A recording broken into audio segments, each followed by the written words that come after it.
Bismillahirrahmanirrahim. Assalamualaikum warahmatullahi wabarakatuh. Okay, saya harapkan semua pelajar dalam keadaan yang sihat dan sejahtera serta bersedia untuk sesi pembelajaran hari ini. Jadi dalam video kali ini saya sediakan perbincangan bagi menjawab soalan formative practice bagi chapter 6. So dalam video ini kita fokuskan kepada formative practice 6.1 dulu. Okey, so jom baca soalan yang pertama dulu. Figure 6.16 shows the path of light which travels from medium 1 to medium 2. Okey, so ada dua medium yang berbeza. Dalam gambar rajah diberikan sinar sinar 7, incident ray of the light dalam medium pertama adalah 75. Okey. So incident light is 75 degree. And then in medium 2, refracted ray is 55.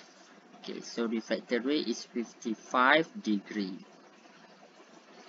Okay, so the question is, write an equation to relate the light that travels through the medium. Okay, so cuba awak perhatikan, awak balik semula daripada page pertama subtopik ini. Awak akan jumpa equation yang pertama. Okey, jom kita balik semula. Okay. Kita pergi kepada first page for the subtopic. Okey.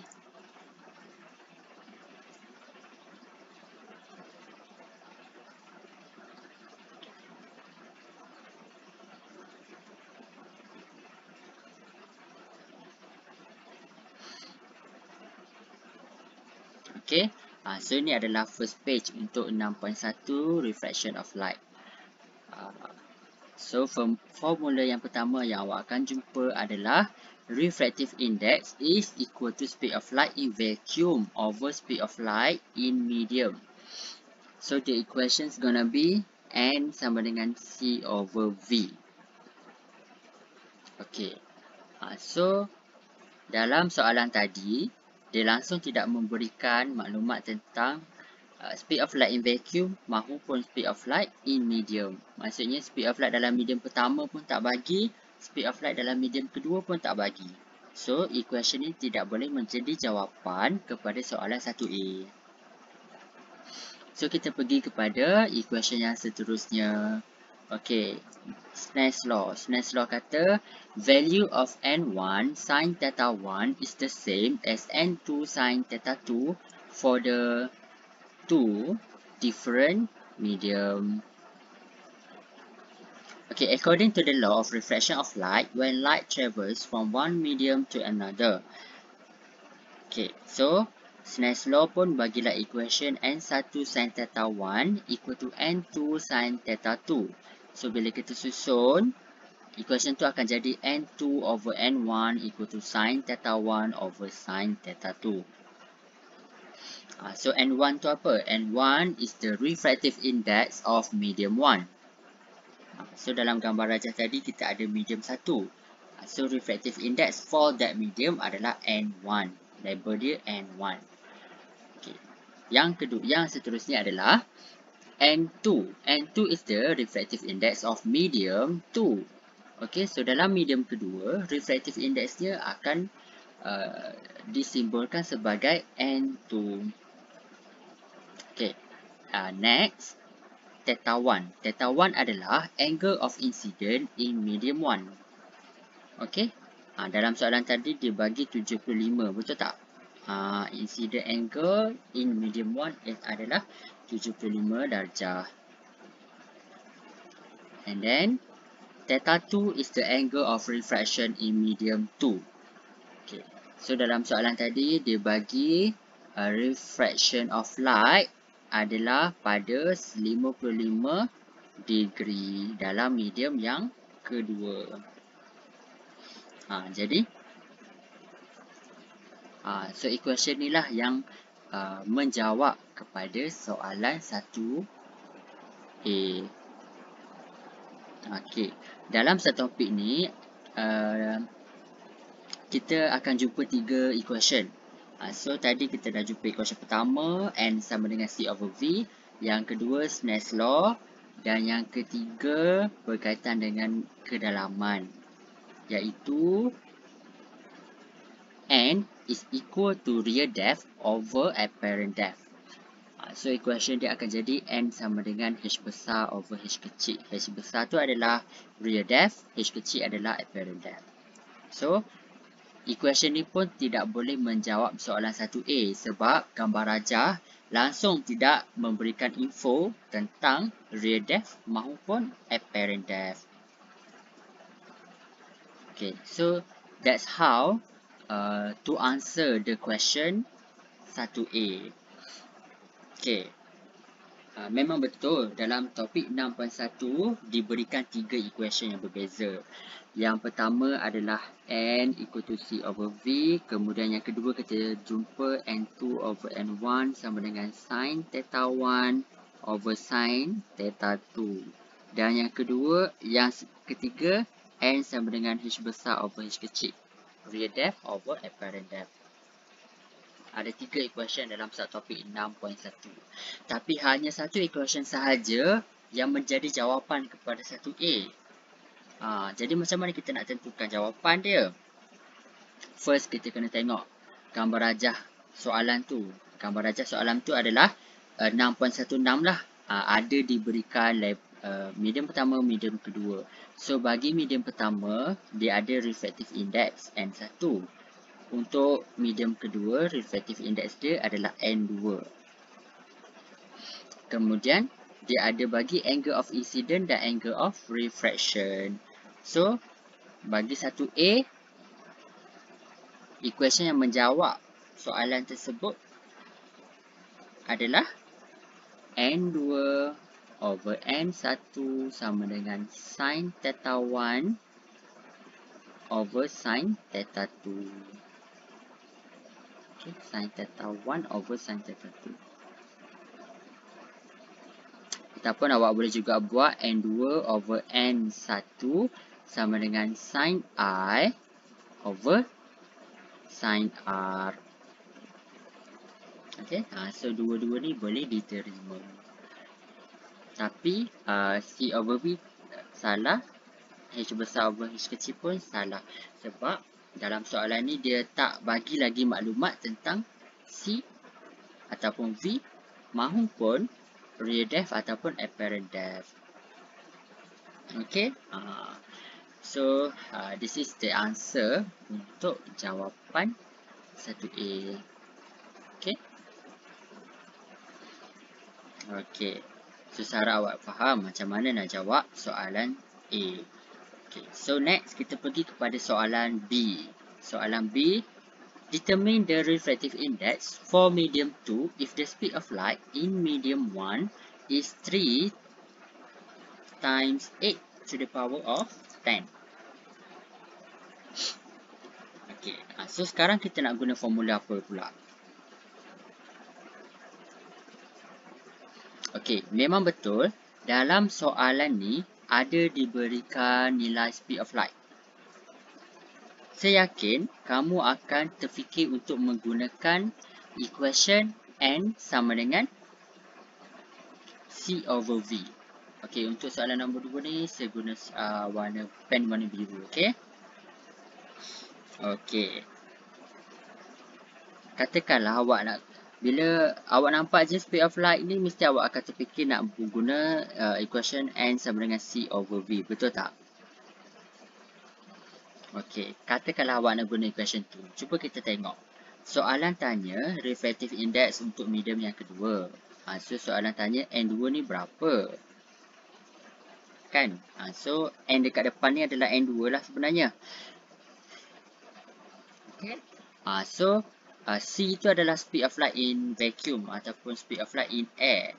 So kita ada soalan bagi 3 darab 10 kuasa 3 darab 10 kuasa 8. Tapi dalam soalan, dia tak bagi nilai speed of light dalam medium yang kedua.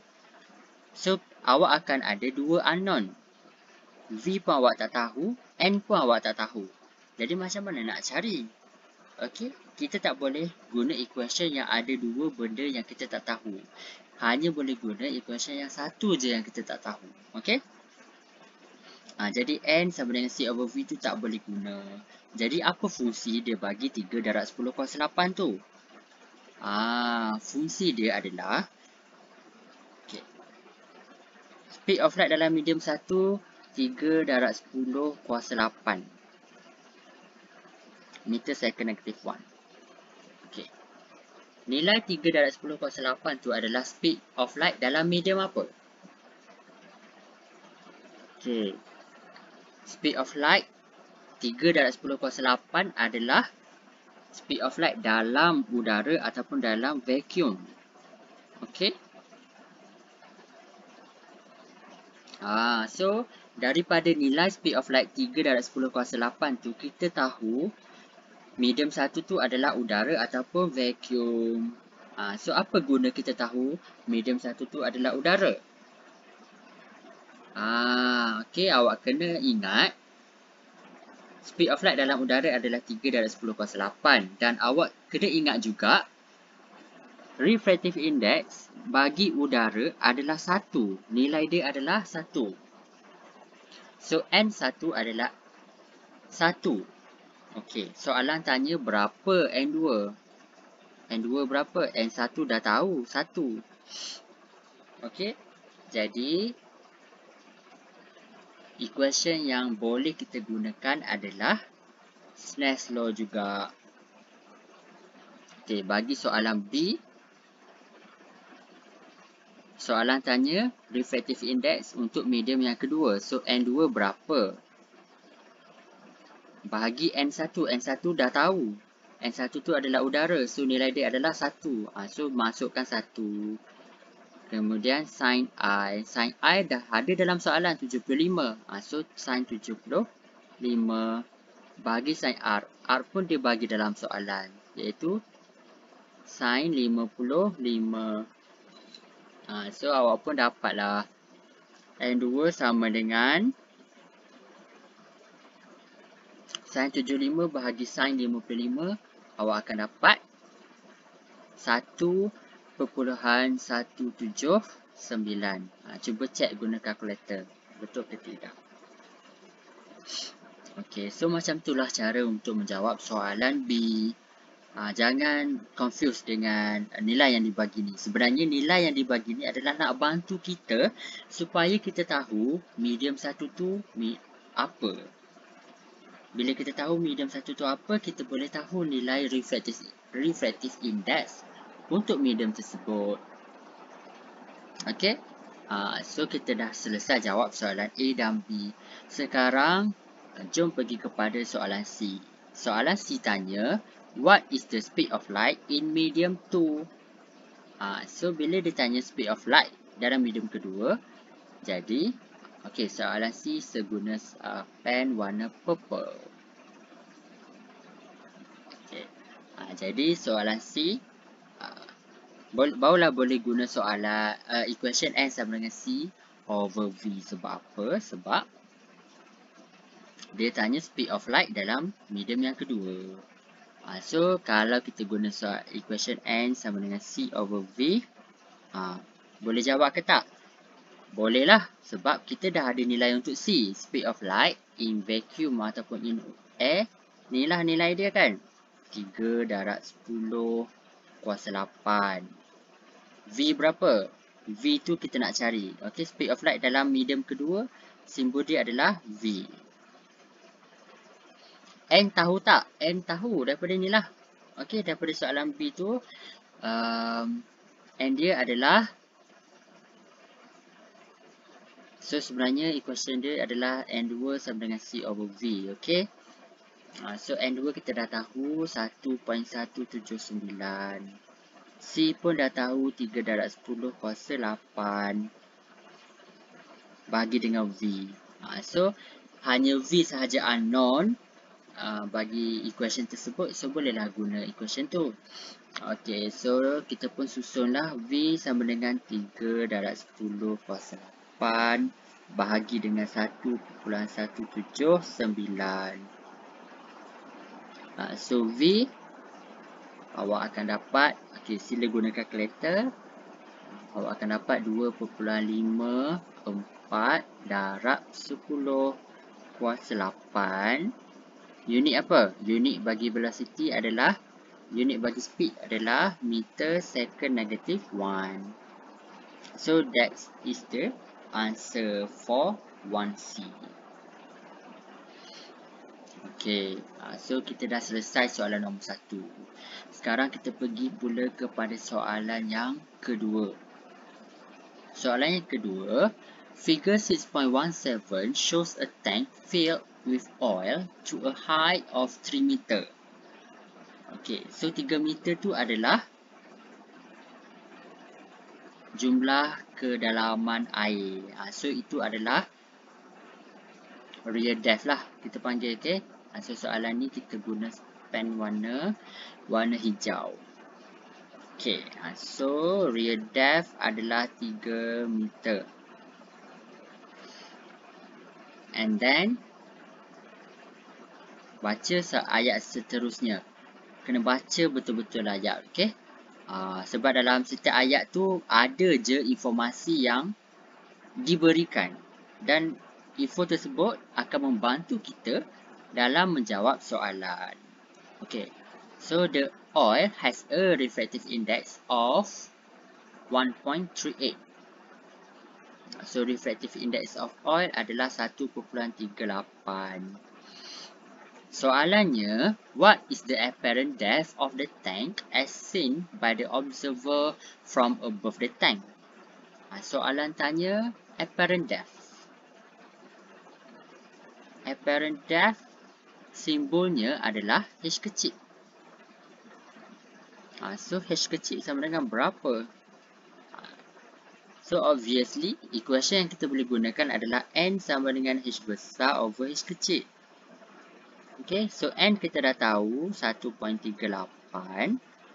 Real depth pun dah ada dalam soalan 3 meter. Soalan tanya apparent depth sahaja. So susun balik equation ni, H besar, H kecil sama dengan 3 meter bahagi dengan 1.38. So guna je kalkulator, awak akan dapat 3 bahagi 1.38, awak akan dapat 2.17 meter. So that is the answer. Okay. So senang sahaja. First kali awak kena ingat formula, kemudian awak baca ayat soalan tu ayat demi ayat, word by word. Okay, sebab dalam satu ayat tu ada je informasi yang diberikan. Dan info tersebut itulah yang akan kita guna untuk kita jawab soalan. Daripada info dalam soalan tu, kita akan ada tips dalam soalan tersebut untuk kita membuat pilihan equation mana yang kita kena guna, apa benda yang dia nak tahu, okay? Supaya kita boleh tentukan equation mana yang kita patut guna. Okay. So, itu sahaja untuk formative practice 6.1. Okay. So, in next video, saya akan buatkan video perbincangan untuk formative practice 6.2 pula. Okay, so thank you for your attention. I hope you will learn how to answer questions correctly. Okay, melalui tips yang saya telah kongsikan sepanjang video. Kalau ada benda yang tak jelas, you boleh replay the video ataupun you can PM me personally. Okay, so thank you. Assalamualaikum.